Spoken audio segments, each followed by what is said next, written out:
Hello everyone, my name is Jessica and I'm going to be talking about the film Walkabout. Walkabout is a story about two siblings that get stranded in the Australian outback. Um, their father ends up shooting at them and then shooting himself, and they're forced to fend for themselves in this very dangerous place. They end up meeting this native boy that helps show them exactly what they're supposed to be doing. He helps them basically survive. The camera angles and shots that the director captured of the Australian outback were absolutely amazing. I mean, he had um, camera shots of the mountains and the overlook and everything, and it was captivating to watch the film. Um, they showed these shots showed just how beautiful the Australian outback was, as well as being dangerous. Um, During these shots, there was a lot of background music. The background music created different moods among the viewers because of the change of suspenseful and scary to happy and joyful. For example, the music was a little bit suspenseful and scary when they would show the different species that live in the Australian outback, because they wanted to show the viewers and create that mood where you're afraid of the outback just as the siblings in the film are. And you feel as if you were in that situation and what you probably would do. And it just creates that mood of interaction between the viewer and the film.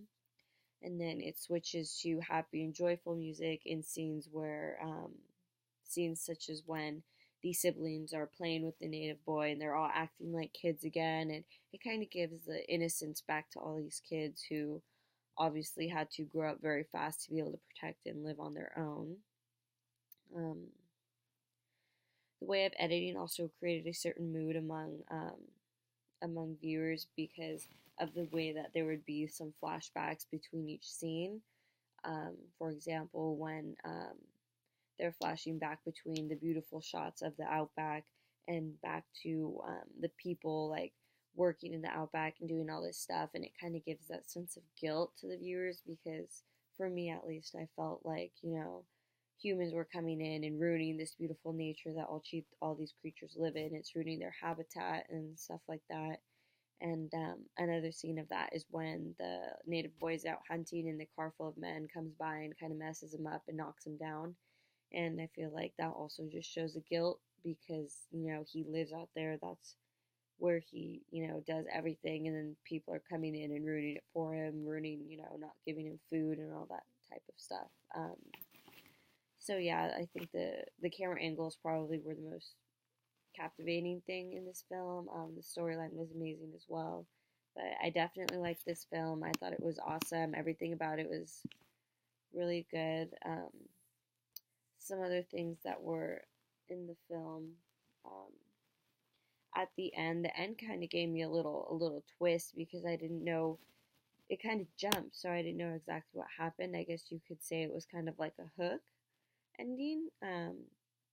All of a sudden they're in this town and they're sitting at this man tells them, oh, go to house 30 or one down the road, and they get there, and then it cuts from that scene all of a sudden to the girl now living with this man. I'm guessing, assuming it's her husband. And yeah, it really threw me for a loop because I definitely wasn't expecting that. I thought maybe they would, I don't know. And then you don't know what happens to the brother because they only show the girl at the end. And so it kind of gives you like you were rooting for these kids, wanting them to get safe and find shelter, and then all of a sudden it just kind of hooks you off and you don't exactly know how they ended up or how they coped with what they had dealt with. And it just, I would have expected maybe just, kind of like wrapping it up, but maybe that's what the director meant to do, was to just leave us hanging on that one. Um, but yeah, overall, I thought the movie was great. I would definitely watch it again. It was never a movie that I would have ever thought about picking out and watching on Friday or Saturday night, but it was a really good movie. I'm glad I was able to watch it and experience it. And it definitely, for me, created a mood where I was very fearful for the children. And then while they're getting through it, I was hopeful and hoping they would make it. And then when they met the boy, it just it was kind of unsure because you didn't know how he was going to treat them, if he was going to be good or bad. And then he turned out good, and it was it just created a bunch of different moods. I was very nervous, fearful, hopeful, happy during certain scenes. So